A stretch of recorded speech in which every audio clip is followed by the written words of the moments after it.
अब इस प्रकार से उसकी सास सैया को ठीक ढंग से बना दिया, कमल के पुष्प वहां रख दिए, इत्र वगैरह सब छिड़क दिया। उसने देखा कि अभी तो जो है बादशाह देरी से आएंगे, जरा सो करके देखूं तो सही कितना आनंद आता है। इधर उधर देखा, कोई देख तो नहीं रहा है। वो जाकर उस पलंग पर लेट गई तो इतना सुख मिला, इतना सुख मिला, वही नींद आ गई, तत्क्षण नींद आ गई। और सोती रही, भूल गई कि मैं कहा, नींद में तो सब भुलावा ही होता है, भूल गई। इधर राजा के सोने का समय आया और राजा अपने उस महल में गया और वहां एक दासी को इस प्रकार सोते हुए देखा तो राजा एकदम आग बबूला हो गया। मेरे पलंग पर सोने की इतनी बड़ी गुस्ताखी! आग बबूला होकर उसने कहा, लाओ हंटर लाओ, और पिटवाया उसको। वो जगी और आग बबूला हुआ, और मारो इसके हंटर से मारते जाओ। अब उसको हंटर से मारते हैं तो वो हंस रही है। बादशाह ने कहा, ठहर। पूछा कि तू हंसती क्यों है? तेरे दर्द नहीं होता है? तू हंसती क्यों है? कि जहां पना गुस्ताखी को माफ करे। क्या माफ किया? कारण बताओ। कारण यह है, मैं एक दिन एक क्षण के लिए सोई, उसके लिए मुझे इतने हंटर पड़ रहे हैं। आप रोज यहां सोते हैं और ऐसी गहरी नींद में मस्ती में सोते हैं, बड़े राग रागनियों के साथ आपको जगाया जाता है, तब जागते हैं। आपके कितने हंटर पड़ेंगे इसका मैं कोई अनुमान नहीं लगा सकता।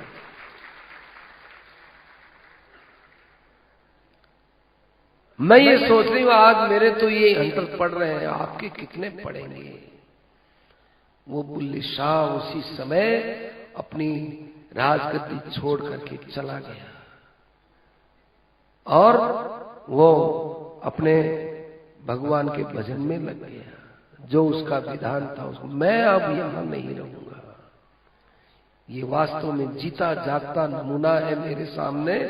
ये हंटर पड़े, ये हंटर मेरे कितने पड़ेंगे? एक बात की बात। इसलिए भाई कुंती माता ने बहुत सोच समझ के वरदान मांगा कि मेरे बराबर विपत्ति रहे, ताकि विपत्ति में भगवान का स्मरण होता है। और एक कथा याद आ गई कुंती माता को। देखो, कोई भी ब्रज के अंदर मथुरा का आदमी गया नहीं। भगवान ने जब लीलाएं की तो कोई मथुरा का वहां पर व्यक्ति गया नहीं, चाहे वसुदेव जी हो, चाहे और कोई हो, चाहे वसुदेव जी के भाई अक्रूर वगैरह हो। अक्रूर जी एक बार गए तो वो लेने के लिए गए थे, वो जाने में जरा नहीं, कृष्ण से मिलने के लिए कोई नहीं गए, और कुंती भी नहीं गई, कोई नहीं गए। फिर भी कुंती कृष्ण की एक कथा सुनती है, उसको इतना आनंद आता है, वो अपनी सुनी हुई कृष्ण संबंधी कथा कृष्ण को ही सुनाती है। कितना आनंद आया होगा कुंती को कहते कहते कि कृष्ण तुम्हारी एक कथा मुझे याद आई। यशोदा जी ने एक बार घड़ा फोड़ने पर तुमको पकड़ने के लिए दौड़ करके दंड देने का विचार किया था ना, हाथ में चामटी लेकर, कि हाँ किया था। वो छवि मेरे हृदय में है। आपके आंखों में पहले तो काजल लगाया था, और अपराध करने पर, मटका फोड़ने पर जो आपके पीछे दौड़ी, तब आप पीछे मुड़ मुड़ करके अपनी माँ को देख देख करके रो रहे थे, और उन आंसुओं को आप अपने हाथ से पूंछ करके सारे चेहरे पर काजल को फैलाए थे, और इतना रोए। हमको तो वो याद आता है, स्मरण याद आता है, उसमें हमारी आंखें भर आती है कि संसार में भय भी, जिसके सामने भयभीत होता है, वो परमात्मा अपने माँ के सामने कैसे भयभीत होकर के रो रहा है। तुम्हारी लीला समझ में ही नहीं आई, तुम्हारी लीला मुझे समझ में नहीं आई। सामा विमोहयति, ऐसी लीला मुझे विमोहित करती है। तो मैं सोचती हूं कि ऐसी लीलाएं आपने की क्यों, ऐसी बाल लीलाएं, ऐसे माखन चोरना, बंसरी बजाना, छिपना छिपाना, ऐसी लीला की इतना जल्दी मन आकृष्ट हो जाता है कि संसार की कोई प्रिय से प्रिय वस्तु भी उस समय अच्छी नहीं लगती। सोचते रहे छोड़ो, कैसी सुंदर कृष्ण की लीला है, कैसी सुंदर उसकी लीला है। जो मन संसार से चिपका रहता है वो मन आपकी लीला के रस में जरा सा भी ये चस्का लेने लगता है, उस समय में संसार स्वतः ही छूट जाता है। इतना सरल और सस्ता उपाय और किसी साधन से नहीं होता। भगवान चुप हो गए, मुस्कुराने लगे, कहने लगे मां मैं जाऊं? नहीं नहीं नहीं, अभी मत जाओ, बैठो यहां और एक काम करो। कि क्या? कि ये हमारा कुटुंब का जो स्नेह है उसकी एक ऐसी सांकड़ है जो दिखती तो है नहीं लेकिन इतनी मजबूत है, टूटती नहीं है। देखा जाए तो क्या है, पिता अलग है, पुत्र अलग है, माँ अलग है, बेटा अलग है, स्त्री अलग है, पति अलग है, पुत्र अलग है, सब अलग अलग दिखते हैं, लेकिन ऐसी एक गहरी लोहे की गांठ से, सांकड़ से ऐसे बंधे हुए टूटती नहीं है। कृष्ण और कुछ नहीं चाहती, ये परिवार का मोह आप दूर कर दीजिए। मंद जात वैकुंठ, भगवान मंद मंद मुस्कुराए। ठाका मार के हंसने में तो कहीं ये बात हंसी में न हो जाए, मंद मंद मुस्कुराए। मंद मुस्कुराने का अर्थ भगवान ने उनकी बात को पूर्णतः स्वीकार कर लिया। मंदम जहास वैकुंठ मोहयन इव मायया। भगवान रुक गए और वहां पर भगवान के दिन तक रहे। सबको उन्होंने सद विचारों से जो दुखी थे सबको शांत किया। युधिष्ठिर महाराज ने बड़े बड़े यज्ञ किए। यज्ञ करने के बाद भी युधिष्ठिर को शांति नहीं मिली। अर्जुन को जो गीता सुनने से पहले मोह हुआ था वो मोह अब महाराज युधिष्ठिर को राजगद्दी मिलने के बाद हुआ। बाद में विचार आया मैं क्या किया, मैंने अच्छा नहीं किया, भाइयों को मरा दिया। ये देखो हमारे भाइयों की पत्नियां रो रही हैं, परिवार हाय त्राई कर रहा है, इसके अंदर मैं धर्म पुरुष कहलाने वाला धर्मात्मा धर्मपुत्र युधिष्ठिर शासन कर रहा हूं। क्या यही खून से सना हुआ शासन और आंसुओं से गीला हुआ सिंहासन मेरे पांति में आया है? मन में विचार किया कि अब मैं इसको छोड़ के चला जाऊं, कोई और को राजा बना दूं, भीम को बना दूं, अर्जुन को बना दूं, किसी को ही बना दूं, मैं यहां से चला जाऊं। फिर विचार आया कि भगवान के रहते हुए इतना स्वतंत्र निर्णय लेने का मुझे क्या अधिकार है? जब मैं भगवान का हूं तो मुझे भगवान से सलाह लेनी चाहिए। आधी रात को भगवान के पास आ गए युधिष्ठिर महाराज, आधी रात को, और आकर के देखते हैं अर्जुन तो आराम से खर्राटे भरकर मस्ती से नींद ले रहा है और भगवान खाट के नीचे बैठ करके, पलंग से नीचे बैठ करके और कमर को सीधी किए हुए पद्मासन से विराजमान, दोनों हाथों को उत्संग में रखकर धाम बैठे बैठे रो रहे हैं, चिंतन कर रहे हैं। युधिष्ठिर जी महाराज ने दृश्य देखा कि सर्वध्येय परमात्मा है, लेकिन आज भगवान का भी कोई ध्येय है क्या? ये भी किसी का ध्यान करते हैं क्या? आश्चर्य है। और ध्यान क्या कर रहे हैं? ये तो एकदम प्रेम में डूबे हुए हैं, नेत्रों से कैसी अश्रुधारा बह रही है। मेरे आने का भी इनको ज्ञान नहीं हुआ, चुपचाप बैठे रहे। आखिर भगवान ने नेत्र खोले तो महाराज युधिष्ठिर को सामने देखा। नहीं महाराज, इस समय आधी रात, क्या बात है, कैसे पधारे? युधिष्ठिर ने कहा, महाराज मुझसे प्रश्न करने के पहले आप आदेश दें कि मैं आपसे कुछ प्रश्न करूं। कि बोलो। आप इस समय किसका ध्यान करते हैं? अरे युधिष्ठिर, जो मेरा ध्यान करता है मैं उसका ध्यान करता हूं, ये मेरी प्रतिज्ञा है। ये यथा माम प्रपद्यन्ते तांस तथैव भजाम्यहम्। कोई मुझे बाप मानता है तो उसके लिए मैं बाप हूं, कोई मुझे बेटा मानता है तो उसके लिए मैं बेटा हूं, कोई मुझे नौकर मानता है तो उसका नौकर बनकर के तैयार रहता हूं। दक्षिण के एक संत थे, उनके नौकर बनकर के भगवान रहे। वहां उन्होंने उस भक्त की पत्नी से बहुत पिटाई खाई, भगवान ने बहुत पिटाई खाई। श्रीखंडिया नाम संतों के पास आए। भगवान ने कहा कि महात्मा जी,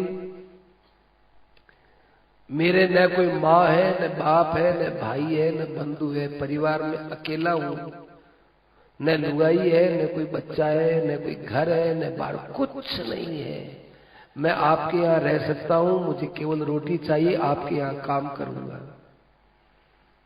उनको क्या पता कि साक्षात भगवान है। तो अच्छी बात है, रह जाओ। तो कहा कि और तो सब ठीक है, थोड़ी मेरी खुराक ज्यादा ही है। वही बात है, भगवान सबको पूरते हैं, कौन किसको खिलाता है, भगवान देने वाले सब। मैं आपके यहाँ खूब सेवा करूंगा, गौओं की सेवा करूंगा, आपकी सेवा करूंगा, आपके घर में झाड़ू को सब काम करूंगा, कोई बात नहीं। उन संतों की धर्म पत्नी थी, थोड़ी कर्कशा थी, कठोर स्वभाव की थी। वो हरदम उसके साथ में लड़ाई झगड़ा, कैसे श्रीखंडिया ये नहीं किया, वो नहीं किया, ये नहीं किया, चिल्लाती रहती थी। भक्त ने पहले ही कह दिया कि देख श्रीखंडिया, मेरी पत्नी का मिजाज थोड़ा गर्म रहता है, इसकी तू कोई विशेष परवाह मत करना, दुखी मत होना, मैं तेरे साथ हूं। मैं कभी दुखी हो जाऊं, कुछ करूं तो बात अलग है, मेरी पत्नी का व्यवहार है, स्वभाव है, मैं भी निभा रहा हूं, तू भी निभा लेना। कि कोई बात नहीं, कोई बात नहीं, कोई बात नहीं, रहूंगा ऐसे करके ऐसी सेवा की, इतनी सेवा की। एक बार कहीं जा रहे थे मार्ग में, तो कहा श्रीखंडिया बड़ी प्यास लगी है रे, जरा इस केतली में जल तो ले आ। अभी लाता हूं। ऐसे जाकर श्रीखंडिया भगवान एक बट वृक्ष के पीछे छिप करके और ऐसा जल अपने बालों को पींच करके और ठंडा मीठा जल लाकर, अरे कहां से लाया? वही उधर से लाया, उधर से लाया, वहां कोई जल था, उधर से लाया। वो पीने लगे तो इतना आनंद आया, इतना आनंद आया। भक्तों को कहा कि ऐसा जल तो मैंने कभी पिया ही नहीं। अरे ऐसा कहां से जल लाया? कोई नहीं, ये वहां से लाया, ऐसे लाया। ऐसे भगवान सेवा करते। एक बार एक भक्त और भी था कोई, वो भी भगवान की बड़ी आराधना करता था। कहा महाराज एक बार किसी भी रूप में आप मुझे मिल जाए, दर्शन दे देना, किसी भी रूप में। बड़ी आतुरता थी। भगवान ने कहा देखो मैं इस समय अमुक अमुक भक्त के गांव में श्रीखंडिया नाम का नौकर बना हुआ रहता हूं, वहां आकर तुम मेरे से पूछ सकते हो, मेरे दर्शन कर सकते हो, पर किसी को बताना नहीं। ठीक है। गांव पता तो भगवान ने बता ही दिया था स्वप्न में। और अब वो भक्तों का गांव देख करके भक्त के घर पर आ गए। कहने लगे कि जी आपके यहाँ कोई श्रीखंडिया नाम का नौकर रहता है क्या? कि आपको क्या पता श्रीखंडिया नाम का नौकर हमारे यहाँ रहता है? वो कहता है मेरा तो यहाँ संसार में कोई सगा नहीं, संबंधी नहीं, जान नहीं, पहचान नहीं, परिवार में कोई नहीं है, और न वो उसका कोई गांव है, न उसका कोई घर है, उसका तो कुछ है ही नहीं। आप श्रीखंडिया को कैसे जानते हैं? उसका तो कोई नहीं। ऐसे जब वो बोलने लगे तो जिनको स्वप्न में दर्शन हुए थे उस भक्त के टप टप आंखों में पानी गिरने लग गया कि कैसे भगवान है। संपूर्ण ब्रह्मांड जिनके रोम रोम में विराजमान है, रोम रोम में कोटि कोटि ब्रह्मांड, वो भगवान कहते हैं मेरे तो कोई घर नहीं, मेरा तो कोई आश्रय नहीं, मैं एक अकेला ही हूं, उधर पूर्ति के लिए तुम्हारे पास रहता हूं। कहा कि आप अपने नौकर को क्या देते हो? कुछ नहीं देता, केवल रोटी देता हूं और कपड़े दे देता हूं, बस गुजारा करता है वो मेरे यहाँ। अब ये देख के तो गदगद को रोने लगे। अरे रोते क्यों? बात बताओ। या तो ये आपका कुछ न कुछ संबंधी है, वो कहता है मेरे कोई संबंधी है ही नहीं, आप इतने रोए क्यों? तो उसने कहा कि आप किसी को न कहें तो आपको एक बात कहूं कि क्या? कि देखो आप किसी से मत कहना। कि ठीक है, नहीं कहेंगे। देखो ये श्रीखंडिया है, ये साक्षात भगवान विष्णु है और आपके यहाँ केवल आपके भक्ति के प्रभाव से आपकी सेवा करने के लिए आए। मगर यदि आपने इस रहस्य का उद्घाटन कर दिया तो ये श्रीखंडिया भगवान आपके यहां से चले जाएंगे। आप अपने व्यवहार को बिल्कुल मत बदलिएगा, जैसे आप अभी बोलते हैं वैसे ही बोलिएगा। जरा सा भी व्यवहार में आपने थोड़ा आदर कर दिया या भगवत बुद्धि करिए, भग जाएगा, फिर आप ऐसे ही रह जाओगे। कि ठीक है, सावधान रहेंगे। एक श्रीखंडिया बुलाया आगे और कहा कि देख भाई, तेरे से कोई मिलना चाहते हैं, हम तो हमारे चले जाते हैं, तुम दोनों बात कर लो। बात कर ली, सब कर लिया, भगत भी चला गया हूं। अब जिनकी सेवा में थे उनकी स्त्री का स्वभाव तो बताया ही ऐसा ही था। तो कई दिनों के बाद एक दिन स्त्री ने जलती लकड़ी लेकर उनकी पिटाई करना चालू कर दिया और वो श्रीखंडिया जोर जोर से रोए, माँ मुझे मारे मत, मारे मत, माँ मुझे जलती लकड़ी से मत देख, माँ मेरे ये हो रहा है। तो उन भक्त से नहीं रहा गया, दौड़े दौड़े आए, अरे तू समझती नहीं कौन है और तू किस प्रकार से इनके साथ व्यवहार करती है?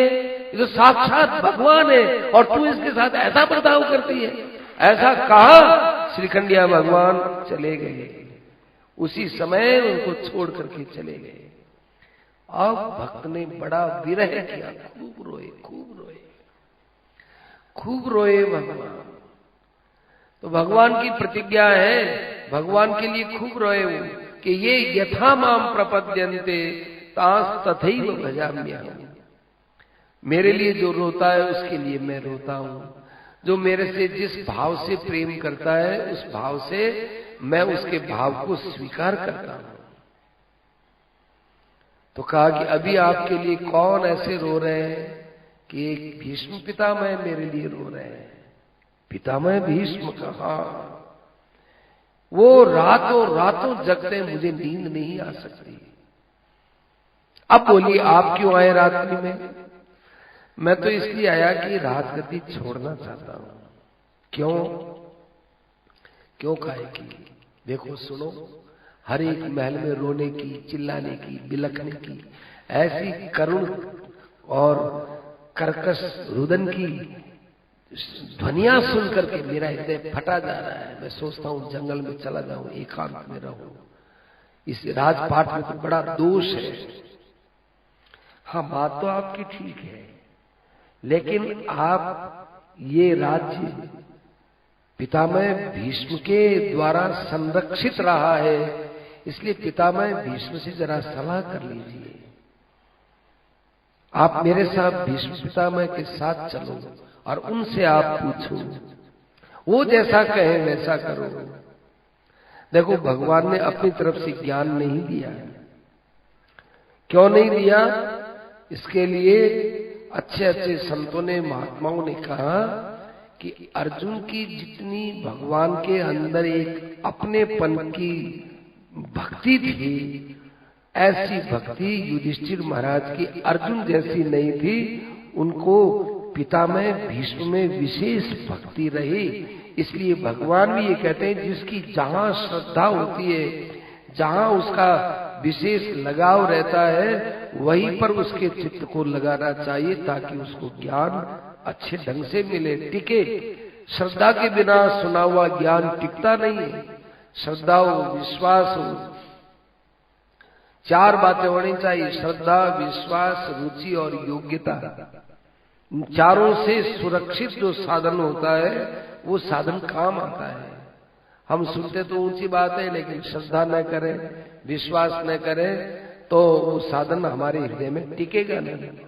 भगवान यही चाहते ही, इनकी भीष्म पितामह, तो भीष्म पितामह के पास चलो।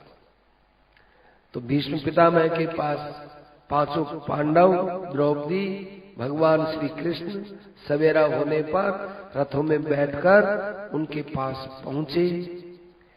भगवान पितामह के पास पहुंचे तो ऋषियों का समुदाय भी वहां पर भगवान के साथ साथ रवाना हो गया। बड़े बड़े ऋषि मुनि, नारद है, धौम्य है और व्यास जी है, रेणुका पुत्र परशुराम जी है, भरद्वाज जी है, वशिष्ठ जी है, सब ऋषि मुनि वहां पर पहुंच गए। और इतना होते होते हमारे सुखदेव जी महाराज भी वहां पर पहुंच गए। पितामह भीष्म के साथ चलने वाली ऋषि मंडली में सुखदेव जी महाराज भी पहुंच गए।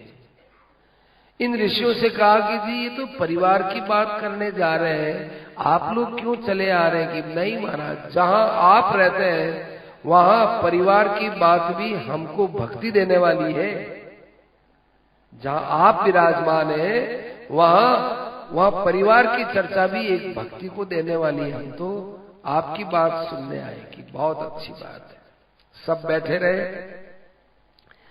अब पांडवों को ज्यों ही देखा, पितामह भीष्म ने देख करके, और भीष्म पितामह कहने लगे, पांडवों तुमको देख करके तो मैं संपूर्ण संसार को एक संदेश देना चाहता हूं। क्या?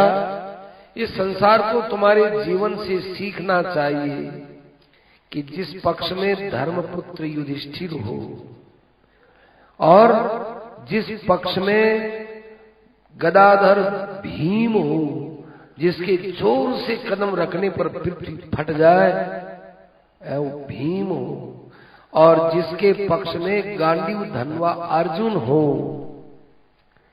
और जिसके पक्ष में सती साध्वी पतिव्रता द्रौपदी स्त्री हो, और सबसे बड़ा जिनके ऊपर कृष्ण की कृपा हो, फिर भी आप पर आफत आती है।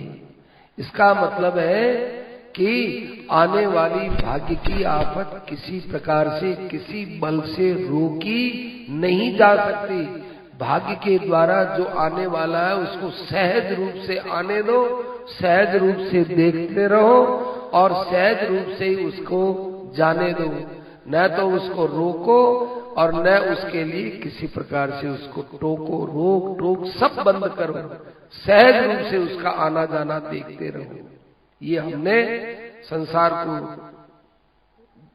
बात कहने के लिए तुम्हारा उदाहरण हमने अच्छा देखा है। सैष भगवान, ये भी भगवान है, और जो माया के द्वारा इस संसार में अपने को छिपाए हुए रहते हैं। कहते हैं मैं तो वसुदेव का बेटा हूँ, मैं तो देवकी का बेटा हूँ, कभी कहते हैं मैं नंद जी का बेटा हूँ, कभी कहते हैं यशोदा जी का बेटा हूँ। ऐसे करके तो ये बोलते हैं, लेकिन कितने अपने को छिपा के रखते हैं। वो तुम्हारे पर कृपा किए हुए हैं। इसलिए भाई इन कृष्ण को आप इस प्रकार से सूत दूत बना करके भी इनकी कृपा को खूब प्राप्त किए हुए हो, तो भाग्य से आने जाने वाली चीजों पर मनुष्य को कोई विश्वास नहीं रखना चाहिए।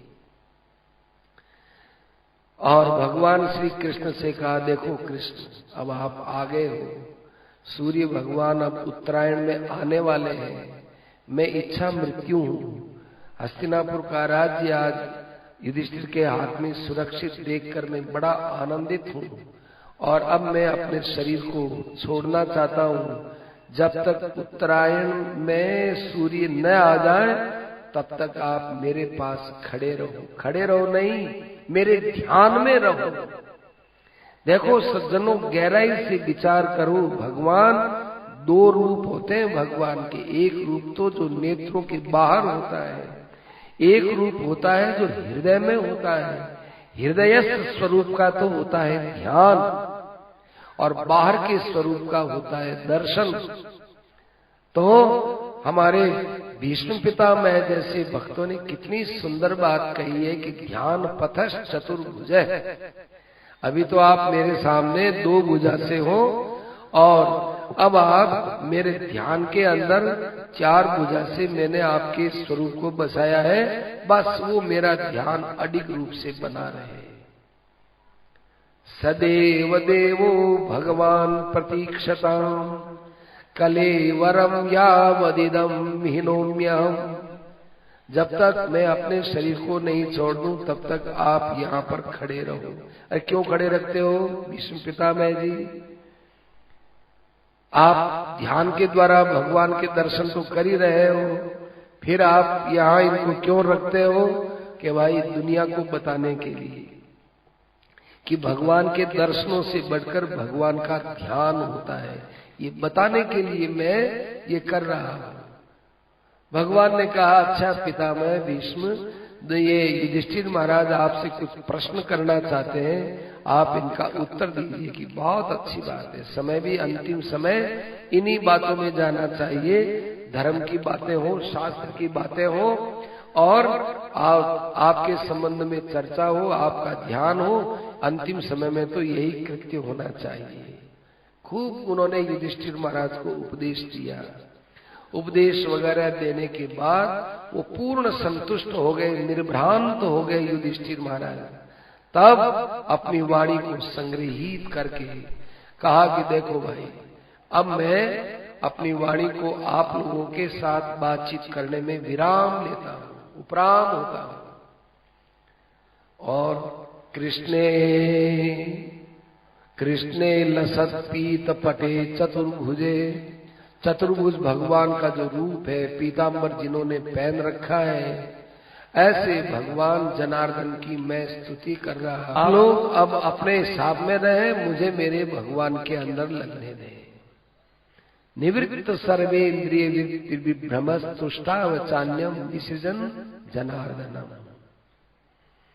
और वे भगवान की स्तुति करते हुए कहने लगे, इति मति रूप कल्पिता वितृष्णा। हे प्रभु, इति, देखो लोग तो अथ से चालू करते हैं स्तुति को, हमारे पितामह भीष्म इति से चालू करते हैं। इति मति रूप कल्पिता वितृष्णा। प्रभु मेरी बुद्धि में अब कोई लौकिक तृष्णा नहीं है, कोई इच्छा नहीं है। बस आपके स्वरूप को ध्यान में लाला करके बड़ा आनंदित हो रहा हूं। क्या सुंदर आपका स्वरूप। घोड़े आप चलाते थे और उधर वायु से बात करते हुए घोड़े दौड़ते थे। वायु जब चलती थी तो आपके ये जो घुंघरालू बाल, ये बाल कभी कभी आपके मुखार बिंदु पर आते तो आप एक हाथ से यूं अपने बालों को सीधा करते और दूसरे हाथ से चारों घोड़ों की लगाम को आप रखते। उस समय हम आपकी शोभा को देखकर अपने आप को भूल जाया करते थे। और मेरे पर तो आपने कैसी विलक्षण कृपा की। तीखे तीखे बाणों से मैंने आपके दोनों टखनों के बीच में छोटे छोटे बाण मारे। उससे आप घबरा करके रथ से कूद करके चक्र लेकर मुझे मारने के लिए दौड़े। मैं उस क्षण को किसी भी जन्म में नहीं भूल सकता हूं। कितनी कृपा की है। मैं शस्त्र नहीं उठाऊंगा इस प्रतिज्ञा को केवल मुझ पर कृपा करने के लिए ही तोड़ी है। और आप मेरी तरफ झपटते आए। अर्जुन ने आपको जबरदस्ती बाहों में ले लिया कि कृष्ण प्रतिज्ञा को याद करो, प्रतिज्ञा को याद करो, तब कहीं जाकर आप रुके। मैं कहने लगा कि अर्जुन अर्जुन, ये सौभाग्य मुझे लूटने दे रे, तू बीच में मत आ, इनके चक्र से मेरी मृत्यु होने दे। लेकिन अर्जुन माना नहीं। क्या आपकी मुझ पर कृपा हुई है? मुझ पर कृपा हुई, और उससे भी बढ़कर कृपा ये थी कि जब युद्ध भूमि में हम लोगों को देखकर अर्जुन घबरा गया, आपने गीता सुनाई थी। हम लोग यूं तिरछा कान किए हुए एक एक शब्द के लिए मर मर करके सुन रहे थे कि कहीं एक शब्द भी हमारे कान से अलग न हो जाए। यूं हम सुन रहे थे, कान लगा करके, स्तब्ध होकर के। बीच बीच में कभी दुर्योधन बोलता तो हमने कहा, दुर्योधन अभी मत बोलो, अभी हमारे सुनने में बाधा होती, बिल्कुल मत बोलो। कुमतिम अहरत, और आपने उस कुमति को दूर किया था। बस बस एक ही बात है, अब एक ही इच्छा है मेरी। क्या? भगवती रतिरस्तु में मुमोर्षोर, बस आप भगवान में मेरी रति प्रीति बढ़ती रहे। इसके अलावा ये मुमूर्षु व्यक्ति माने मरितुम इच्छु व्यक्ति, मरने का मैं संकल्प करके जा रहा हूं, इससे अलावा मेरी कोई इच्छा नहीं है, केवल आपके चरणों में मेरा प्रेम रहे। सुनते थे कि गोपियों के साथ आप ऐसे बंसुरी बजाते, ऐसे नाचते। मैं बड़ भागिनी मानता हूं गोपियों को, खूब उनके चरणों में प्रणाम करता हूं, जो आपकी एक एक क्रिया के ऊपर मुग्ध हो जाती थी। ललित गति, विलास, हास, आपकी हंसी पर, आपकी बोली पर, आपके चलने पर, आपकी कौन सी क्रिया थी जो गोपियों को पसंद नहीं आई? संसार में इन गोपियों के समान कोई आपका श्रेष्ठ भक्त नहीं हुआ। मैं ऐसा ही प्रेम आपसे मांगता हूं, बस इसके अलावा मेरी कोई इच्छा नहीं। भगवान कुछ नहीं बोले, चुपचाप भगवान सुनते रहे। अब कौन से भगवान को बोल रहे थे? ये खड़े रहने वाले भगवान को नहीं, अपने ध्यान में जो छवि बसा रखी है, उन भगवान को वो प्रार्थना कर रहे हैं, बोल रहे हैं। तो ये भगवान बीच में क्यों बोलेंगे? ये छवि बीच में क्यों बोलेंगे? वो भगवान और ये भगवान दो थोड़े ही होते हैं, परंतु साधक का कल्याण तो अपने हृदय में बसे हुए भगवान से होता है। ये बात संसार को बताने के लिए किया। शरीर चला गया, संस्कार हो गया, सब आ गए, गंगा वंगा के अंदर सब जो अनुष्ठान करना था आ गए, और युधिष्ठिर महाराज हस्तिनापुर रहने लगे। अब देखिए, यहाँ एक विशेष प्रसंग ध्यान में लीजिए। है तो थोड़े से श्लोकों में, पर बड़ा गहरा प्रसंग है। भगवान वहां रहे, धृतराष्ट्र ने, गांधारी ने, सुभद्रा ने, एक एक को ध्यान में देखो। कौन गांधारी जिसके 100 बेटे मर गए, कौन सुभद्रा जिसका बेटा अभिमन्यु मर गया, कौन द्रौपदी जिसके 5 बेटों को अश्वत्थामा ने मारा, कौन कुंती जो विधवा है, विराट तनया कौन उत्तरा जिसका पति वो भी विधवा है, जिसका पति अभिमन्यु मरा हुआ, गांधारी, धृतराष्ट्र, ये सब दुखी व्यक्ति भगवान को चारों तरफ घेर करके बैठ गए। भगवान इन सबको बड़े सत्संग की बातें सुनाते थे, काल की गति समझाते थे, संसार का स्वरूप बताते थे।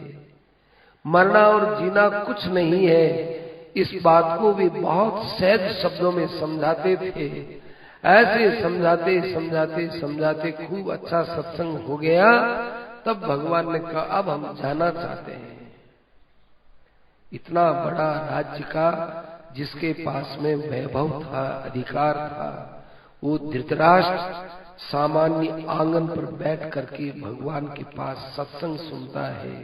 किस अवस्था में?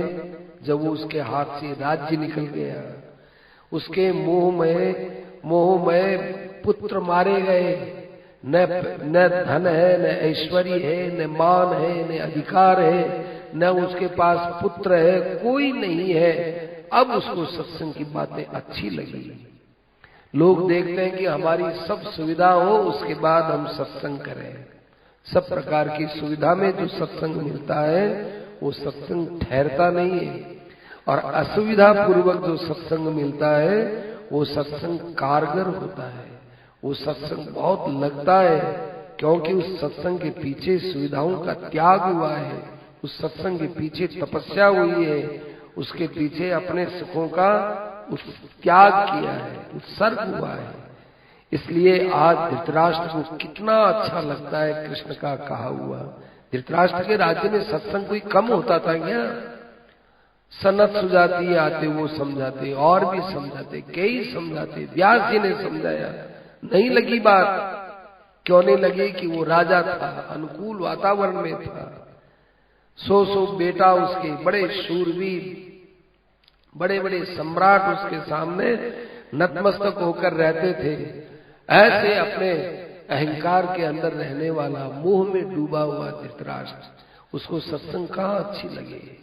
उसको तो यही अच्छा लग रहा था। अब उसको जब ये सब सुविधाएं हट गई, इतना प्रिय लगा। इधर भगवान जाने की बात कहने लगे, जाने की बात कहे तो क्या बताए, धृतराष्ट्र वगैरह बच्चे की तरह फूट फूट कर रोने लग गए।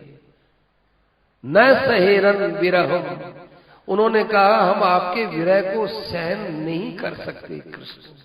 आज हमें तो आपकी महिमा का ज्ञान हुआ है। उससे पहले कितनी बार भगवान धृतराष्ट्र को समझाए, 5 गांव दे दो धृतराष्ट्र, 5 गांव। नहीं, मैं तो सब तैयार हूं, लेकिन मेरा बेटा नहीं मानता। वही धृतराष्ट्र कृष्ण के विरह में रोने लग गया। गांधारी रोने लगी, विराट तनया, उत्तरा वगैरह सब रोने लग गए।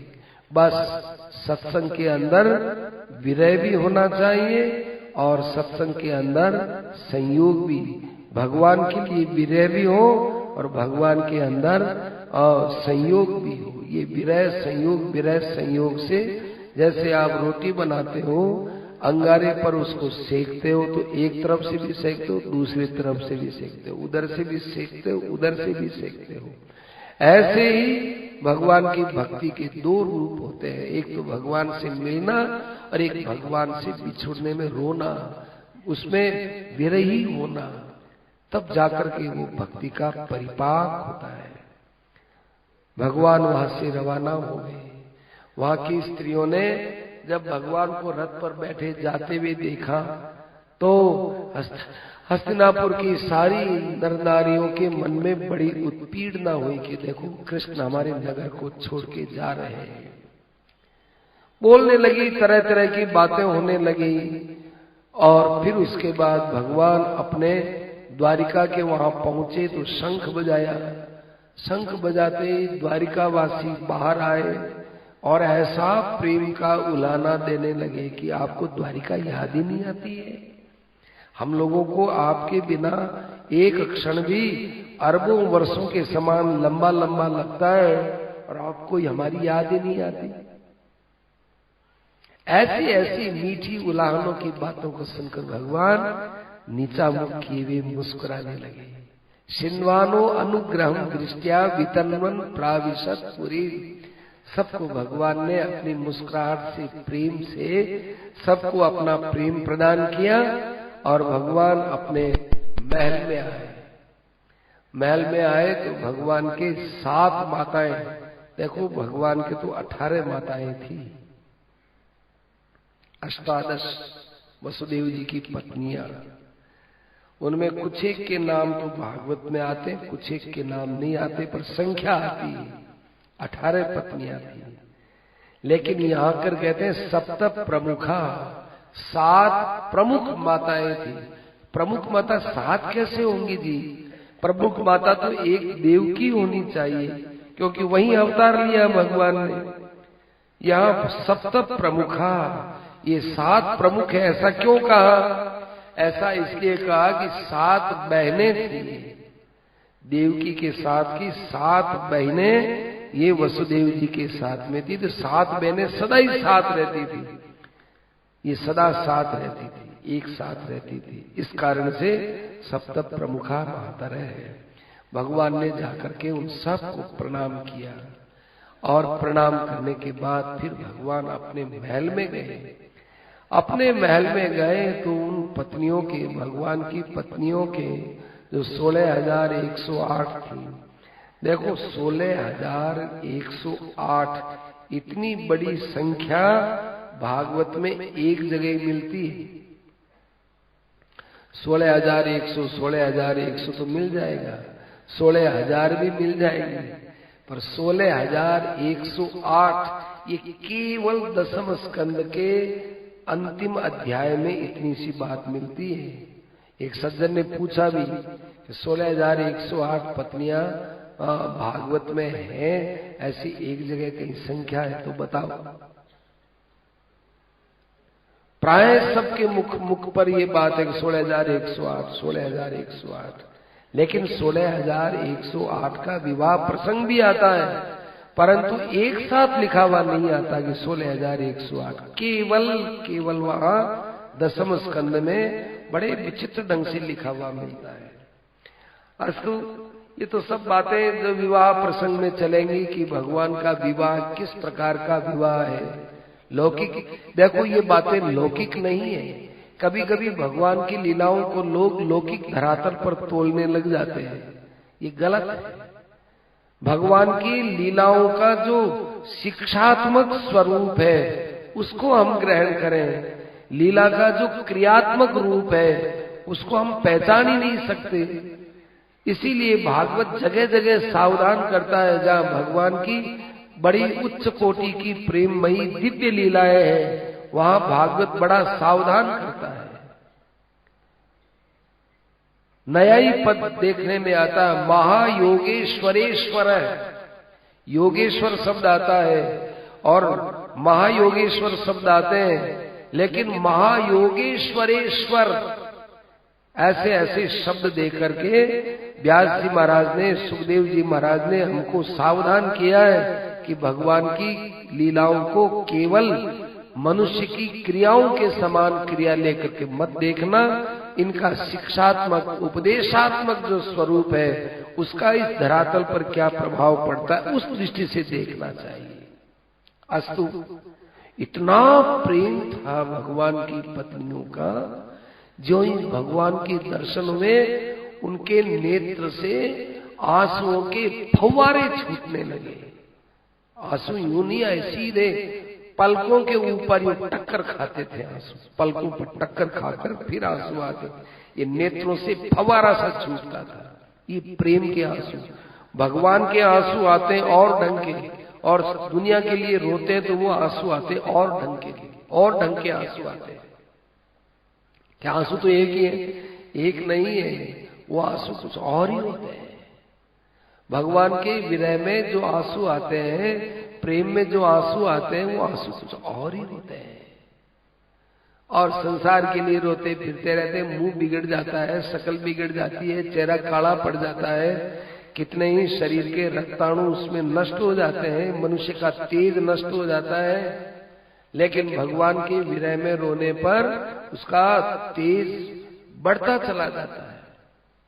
ऐसा उनके अंदर भाव पैदा हुआ, आंसू को रोक रही है, निरुद्धम अपि, रोकते रोकते भी उनके आंसू निकलते चले जा रहे हैं। और कैसी उनकी भगवान में प्रीति थी, वे भगवान को भगवान नहीं मानती थी। ऐसा भी प्रेम भगवान को अच्छा लगता है।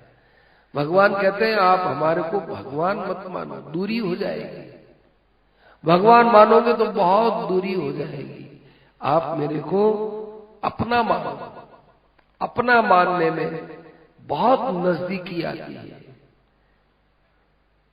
मां का बेटा यदि उच्च पद पर है, राष्ट्रपति है, उपराष्ट्रपति है, प्रधानमंत्री है, लेकिन वो अपने मां के पास रहता है, तो मां के लिए वो प्रधानमंत्री नहीं है। मां के लिए तो केवल उसका बेटा है। वो बेटा समझ करके उसके कपोलों पर हाथ रखेगी, उसको मीठा मीठा गुड़ देगी, उसको लड्डू देगी। कहता है उनको माँ की जस्ती नहीं कि ये कोई प्रधानमंत्री है क्या देश का, वो मेरा बेटा है। और बेटे को ये लगता है कि मैं प्रधानमंत्री होकर माँ नहीं, मैं तो माँ का बेटा हूं।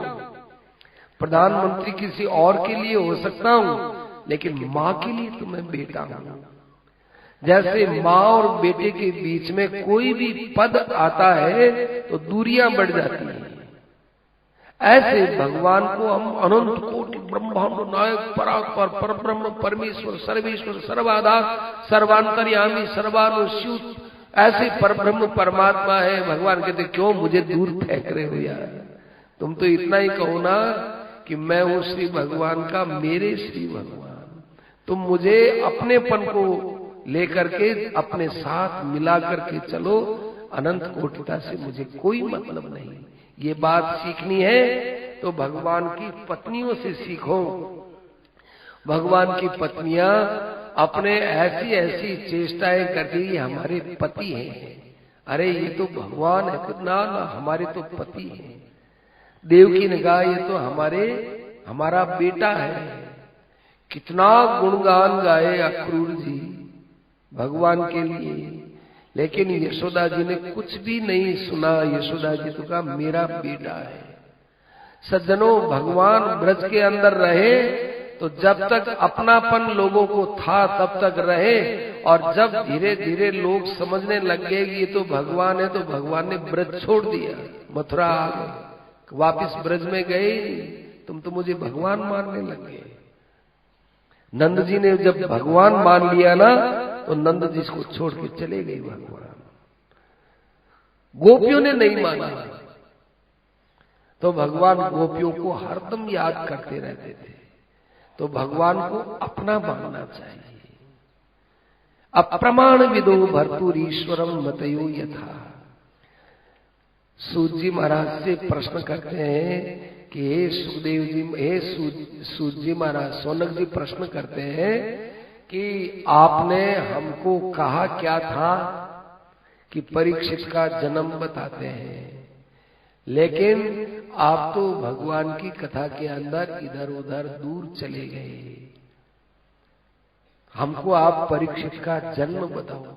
क्यों जी, इतनी त्वरा क्यों है आपको जन्म सुनने की? इसलिए है कि उन्होंने परीक्षित ने सुखदेव जी से ज्ञान लिया था, इसलिए हमको सुनने की बड़ी इच्छा है। देखो कितनी भगवान की कृपा थी सूत जी महाराज कि ब्रह्मास्त्र से मरा हुआ बालक उसको भगवान ने जीवित कर दिया। उत्तराया हतो गर्भे ईशे ना जीव तत्पुनः। उस परीक्षित के विषय में आप हमको बताओ, उसका जन्म कैसे हुआ? सूत जी महाराज कहते हैं कि वाह देखो भाई, आप उत्तम श्रोता हो। वक्ता कभी कभी अपने भावों में डूबता डूबता पीछे से क्या कहता आ रहा है इसको भूल जाता है। यही उसकी विशेषता है। विशेषता, ये विशेषता है। भगवान के भाव में डूब गया, पीछे का प्रसंग छूट गया। ये बहुत भाव है, बहुत विचित्र बात है। ऐसे सूत जी कहते हैं कि देखो महाराज युधिष्ठिर ने बड़े धर्म पूर्वक शासन किया था, और इधर भगवान ने गदा के द्वारा उस गर्भस्थ बालक की रक्षा की थी, और समय आने पर उस बालक का जन्म हुआ तो कई ब्राह्मण वगैरह सब इकट्ठे हुए, उनको खूब दान पुण्य दिया गया, और ब्राह्मणों ने उसका नाम विष्णुरात रखा। विष्णुरात बहुत कम लोग जानते हैं। भागवत में विष्णुरात शब्द दो तीन बार, तीन एक बार आया होगा, ज्यादा नहीं आया। सुखदेव जी का नाम ब्रह्मरात था, ये भी एक दो जगह ही आया है, ज्यादा नहीं आया। और विष्णुरात शब्द भी 2-3 जगह आया है, ज्यादा नहीं आया। सब परीक्षित सुख परीक्षित सुख परीक्षित सुख ऐसा ही मानते हैं। विष्णुना रात है, भगवान विष्णु ने उसकी रक्षा की, इसलिए इसका नाम विष्णुरात रहा। युधिष्ठिर जी ने कहा पंडितों से कि पंडितों जरा आप इसके ग्रह नक्षत्र से बताओ तो सही कि मेरा बेटा कैसा होगा। कि महाराज क्या बताएं, सर्वगुण संपन्न होगा, सर्वगुण संपन्न।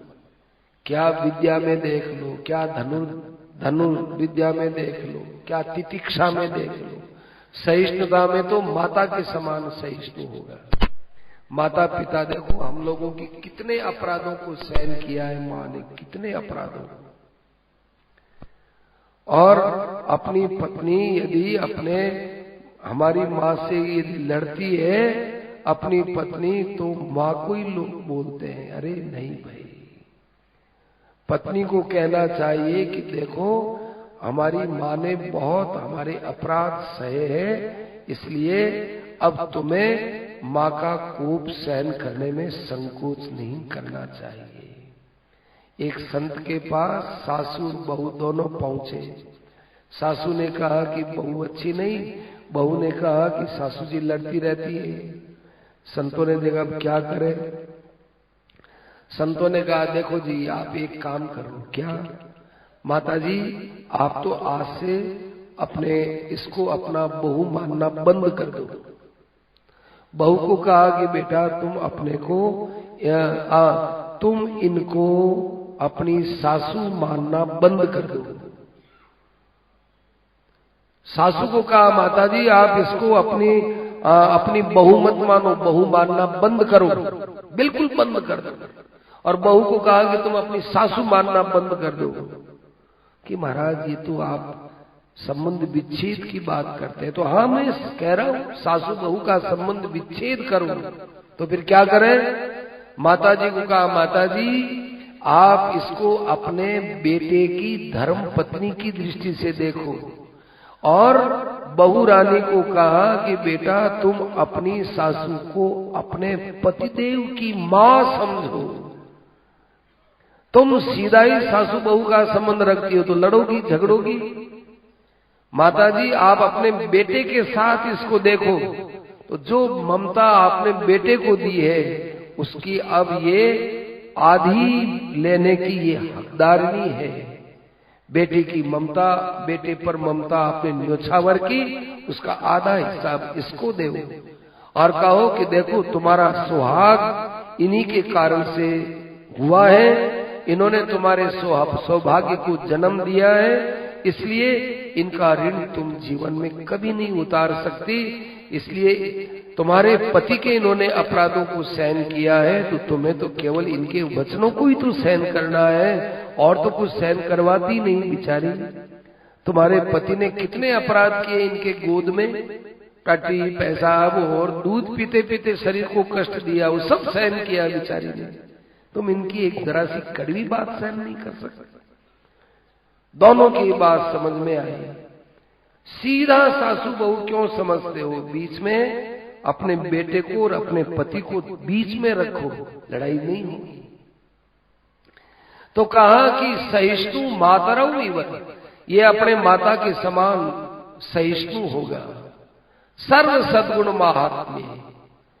फिर कहा कि देखो भाई ऐसे तो केवल एक भगवान होते हैं, तुम इतनी बड़ाई करते हो। नहीं हम देखो ज्यादा बड़ाई होती है वो चापलूसी में बदल जाती है, इसमें कुछ कमी बताओ।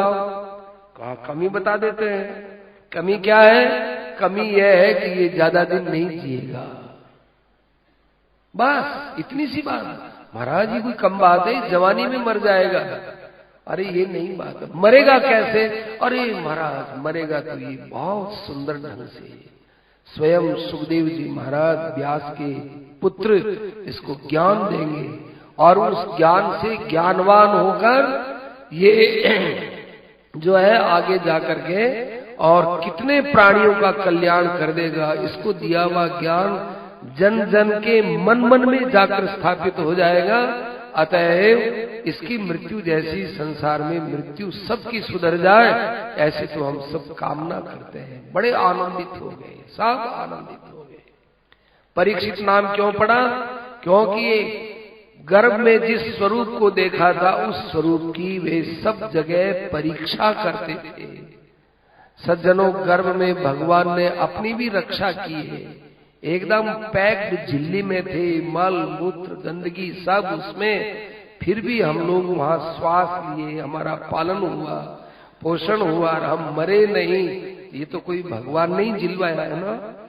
तो एक परीक्षित नहीं, इस कहानी से, इस दृष्टांत से संपूर्ण जीव परीक्षित है। अब परीक्षित के और जो दिव्य गुण है उनको लेने के लिए हमको तैयार होना चाहिए। और अब परीक्षित किस प्रकार से यहाँ रहते हैं उन सब का वर्णन अगली कथा में आएगा। भगवान एक बार हस्तिनापुर आए, 3 अश्वमेध यज्ञ कराए, उसके बाद द्वारिका चले गए थे।